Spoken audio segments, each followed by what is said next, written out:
Dismissive avoidants dismiss the very things that are important to you so much of the time. They don't like much to be asked of them. They don't like talking about feelings or emotions. They think those things are not useful to talk about a lot of the time. They brush things under the rug, especially the things that you really want to talk about in order to improve the relationship. They want attention. They want to be told that they're good enough. They want the validation. They seek that out.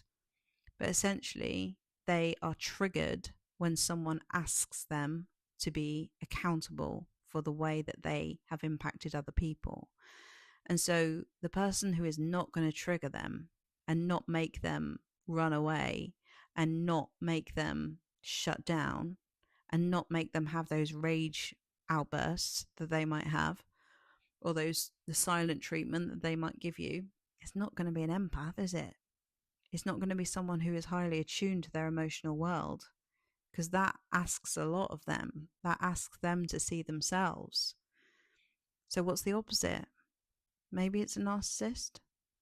Maybe it's someone who is very much in their head, who wants the attention too, who's likely to kind of post about them a lot, talk about them a lot, big them up, and not really want to talk about the important things. Maybe someone who is also dismissive. Maybe someone who meets them and gives them the match that they need. They've met their match when they meet a narcissist who is very similar to them in many ways. You know, and narcissists and avoidants are different, and there's obviously a spectrum, and, you know, it's not for me to diagnose anybody here. But I was thinking about it, and I was thinking, yeah, someone who would not trigger them so much would be someone who let them have the surface level attention seeking kind of relationship. Let me know what you think about this, because you may have had experience with someone who is dismissive, and it's painful when you're with someone who is dismissive and you are empathetic. You get triggered as hell too.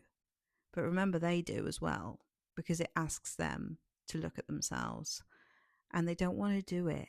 They're used to dismissing things. They're used to not having to have those conversations. And that is really, really hard for an empath. So if you're in this situation, you are likely to leave yourself in order to try and fix this. You're likely to try and want to change them, to make them see, to make them wake up, hope that therapy works for them. But if they're like this and they don't want to do it, it's like lugging a load of rocks up a hill on your own. You know, it's really, really hard, and you're going to have to save yourself at some point, because how long are you willing to use all of your precious energy on someone who's not even meeting you halfway? It wastes your time and your life and steals the time that you could be finding the actual healthiest relationship that you want to be in. There's a difference with relationships being sometimes hard, because they are, and a relationship being always hard, because you never ever get anything resolved.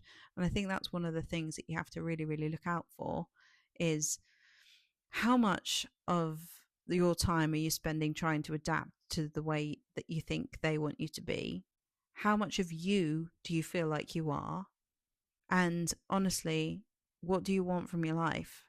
Because when someone is sometimes there, sometimes not there, you can sense when something's a surface level thing. Another really good question to ask yourself is, do you like this person? Do you like the way they are? Or are you just really, really highly attached? I know it's a bit of a difficult question, because often you answer that and you think, yeah, don't know if I actually like them. Even as a friend, wouldn't choose this person, you know? Also, don't try and make yourself to be more of a narcissist. Don't do it. Like, don't. Not that you would, but someone who's really, really highly attached might be thinking, oh, I have to be less emotional. That's not true. You need to be more of you. Only then will you find and create the relationships that you really want in your life. So if you're sick of being in this self-abandoning trap, then come to the self-abandonment trap, because this is where we're going to break that pattern and learn to stay safe in our nervous system while staying connected to you, even if it disappoints other people. So if you want any more information about that, you can find out in the link below, and I'll see you in the next video. Bye.